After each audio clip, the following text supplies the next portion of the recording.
nog andere sprekers die op deze beurs fungeren ook de toegang tot ons land te ontzeggen. De Winter, sur le même sujet, monsieur Carcacci.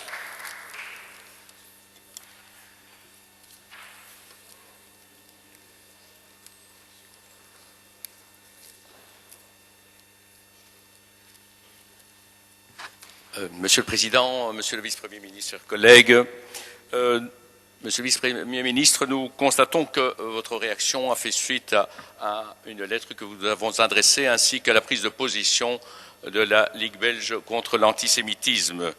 Nous avons bien sûr apprécié votre réaction qui était claire et nette, non au visa, non à la venue du prédicateur koweïtien Tarek Al-Souedan, proche du Hamas. Je ne vais pas redire son curriculum vitae, vous le connaissez. Mais nous sommes très étonnés par que vos services n'ont rien à reprocher aux autres intervenants à cette foire de Bruxelles. Leurs discours sont tout aussi effrayants. On a cité Monsieur Ahmed Yabala, je citerai aussi Rabib Naboulsi, Monsieur Nabib Raboulsi, qui lui est un prédicateur bien connu et qui réclame la peine de mort pour les homosexuels, rien que cela.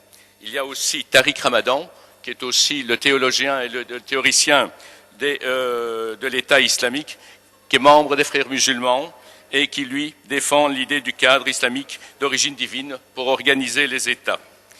Monsieur le vice-premier ministre, cette fois, nous le pensons, est une façade pour les islamistes. Et ma question est, qu'attend votre gouvernement, monsieur le vice-premier ministre, pour refuser l'entrée du territoire à ces défenseurs du terrorisme et de l'application de la charia et de l'organisation de l'État? Voilà, je vous remercie. Merci, monsieur Carcacci, de minister van Binnenlandse Zaken.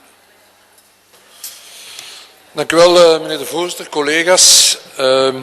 D'abord, je tiens avant tout, de préciser que la foire musulmane a déjà eu lieu en Bruxelles les années précédentes en n'a jamais occasionné des problèmes. Dat wou ik toch eerst zeggen. Maar zodra ik kennis heb genomen dat dit jaar de Koeweitse extremist en antisemiet, haatprediker, zijn naam is hier al 2 keer gevallen, Tarek Al-Souedan, dat hij ook ging deelnemen aan de beurs, dan heb ik gevraagd aan het OCAD, aan onze diensten, om een dreigingsanalyse ter zake op te stellen. Op basis van dat rapport heb ik geoordeeld dat zijn deelname aan de beurs en zelfs de toegang tot het land, tot het Belgisch grondgebied, dat absoluut moest geweigerd worden.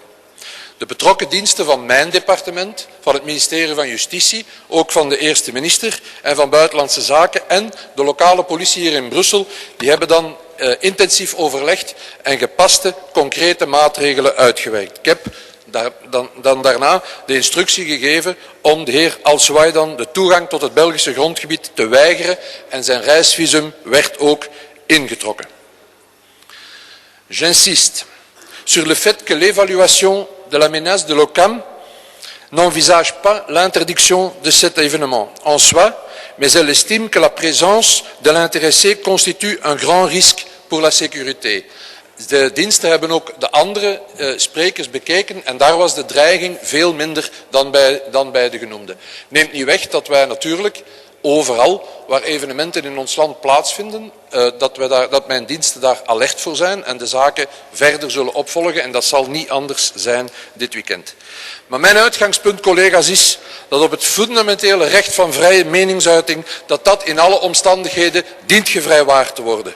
Maar, en dat staat daar tegenover, dat bepaalde limieten niet kunnen overschreden worden en vervolgens een kordaat optreden noodzakelijk is. En bij deze zijn beide uitgangspunten verzoend. Meneer De Winter. Bedankt, meneer minister, voor uw antwoord. Ik neem met genoegen kennis dat u blijvend zult toezien op hetgene wat op die beurs allemaal gebeurt.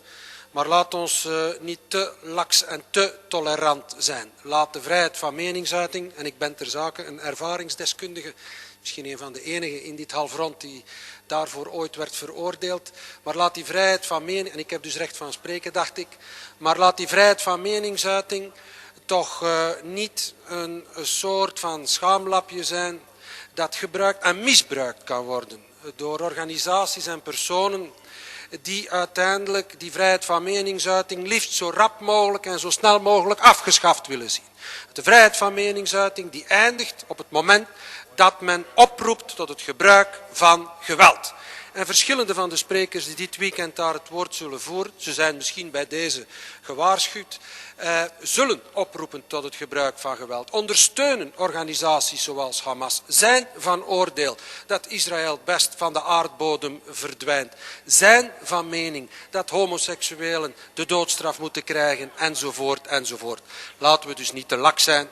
Laten we onze vrijheden niet te grabbel gooien voor diegenen die die vrijheden zo snel mogelijk afgeschaft willen zien. Wel, monsieur Carcacci, comme vous voulez.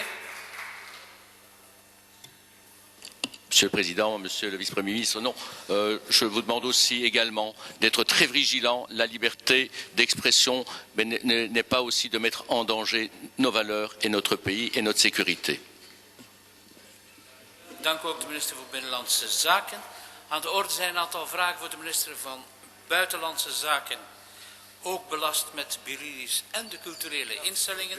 Et on commence avec la question de Madame Khattabi sur le financement des institutions scientifiques et culturelles. Vous avez la parole.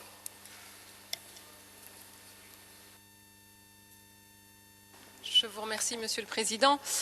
Permettez-moi d'abord de relever une situation quelque peu ubuesque, puisque ma question était adressée au Premier ministre, donc je l'adressais au Premier ministre.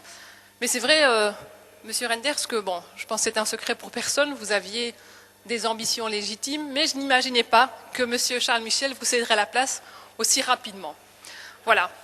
Donc, Monsieur le Premier ministre, le contexte global, le premier débat était clair et relativement un climat de crainte de l'ensemble de nos citoyens, mais aussi de nos institutions. Alors, quand les premières annonces tombent, tout le monde s'inquiète.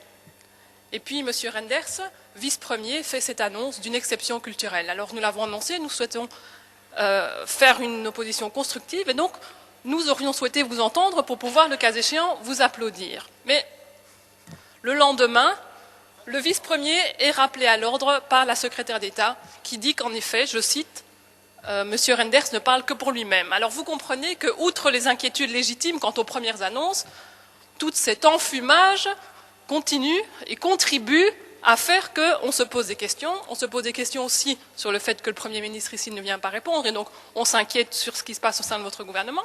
Mais nous souhaiterions alors avoir une réponse claire. Exception culturelle, y a-t-il ou n'y a-t-il pas? Madame Khattabi, asseyez-vous. Meneer de minister. Het is alleen zelf, maar er zijn twee andere, denk ik. Ja, maar c'est un autre sujet. Nee, het is dezelfde. Het is dezelfde. Même Ja, dezelfde. Monsieur Manga. Enfin, je pense que c'est le même sujet, mais...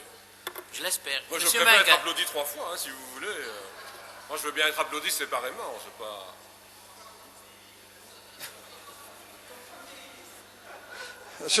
Monsieur le Président, il y a donc une secrétaire d'État qui a découvert que le vice-premier ministre ne parlait que pour lui-même ou n'engageait que sa seule autorité. C'est évidemment une révélation pour qui ne connaît pas M. Renders depuis longtemps. Et je puis comprendre, et je puis évidemment comprendre que, oui, c'est une exception au sein du gouvernement, ça on le savait depuis longtemps aussi.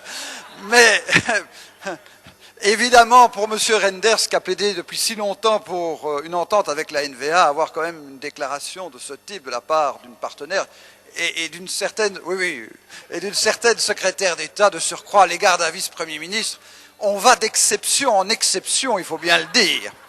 Mais, plus fondamentalement, ce problème-là, vous le réglerez dans votre majorité enthousiaste, ça va sans dire. Mais plus fondamentalement, je ne crois pas que vous avez annoncé une exception culturelle. Ce n'est d'ailleurs pas ainsi que les partenaires des milieux concernés l'ont recueilli. D'ailleurs, aujourd'hui, M. Draguet dit on met vraiment à mal l'avenir des institutions culturelles fédérales. Et je voudrais être très clair. S'il y a des institutions culturelles fédérales, c'est parce qu'on a estimé qu'elles étaient le ciment aussi d'une certaine conception d'avenir de ce pays. À institutions culturelles fédérales, financement fédéral. Et donc, quand j'entends déjà qu'on va tenter de solliciter les communautés, je dis non. Stop, ça c'est le début du confédéralisme dans les institutions culturelles fédérales. C'est le cofinancement tel que certains le prônent. Ce n'est pas notre vision de l'avenir des institutions culturelles fédérales. Alors, je voudrais m'assurer que si vous annoncez une exception culturelle, ça veut dire qu'il n'y a pas de diminution et pas une réduction de la réduction. Ça, c'est une sorte de communication pour faire croire qu'il y a un avantage qui est donné, mais qu'il n'y a pas de diminution des crédits, qu'il n'y a pas de transfert de programme, par exemple de Belliris, vers les institutions culturelles fédérales, et qu'il n'y a pas plus d'appel aux institutions communautaires, au gouvernement communautaire, car institution fédérale veut dire financement fédéral. Je vous remercie. Merci, M. Manguin. M. Muller.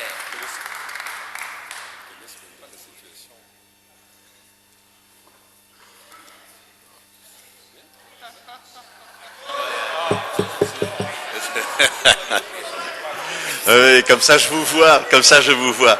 Merci Monsieur le Président.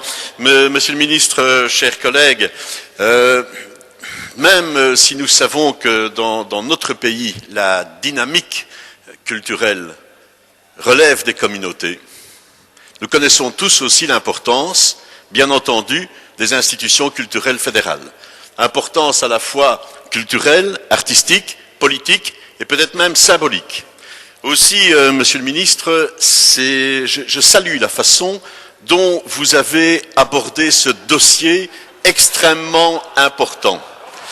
Je salue, pourquoi? Mais je peux l'expliquer, j'entends quelques rires derrière moi, et j'aurais peut-être dû prendre l'autre tribune de l'autre côté, je peux le faire, mais je le salue pourquoi? Parce que tout d'abord, vous avez pris le temps de la réflexion. Ce que n'ont pas fait ceux qui ont instrumentalisé le dossier. Je viens d'entendre citer M. Draguet l'article de ce matin.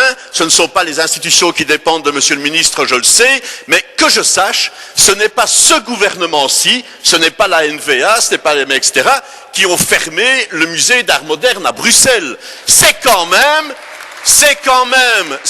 la situation désastreuse de cette institution et qui a été mal gérée. Mais enfin, c'était juste pour vous répondre. Cela étant, vous avez pris le temps de la réflexion, Monsieur le Ministre. Deuxièmement, je pense que votre cabinet, mais c'est la question que je voulais vous poser, avez-vous reçu les responsables des 3 grandes institutions culturelles du pays? Vous avez évoqué une exception culturelle, mais en vous fondant sur des éléments qui sont déjà dans l'accord de gouvernement. C'est dans l'accord de gouvernement qu'il est prévu de prévoir des exceptions pour les petites structures. C'est un élément très important. Alors je vais terminer parce que je pense que j'ai été un peu troublé par mes camarades. Mais je termine en disant que contrairement à ce que M. Manguin a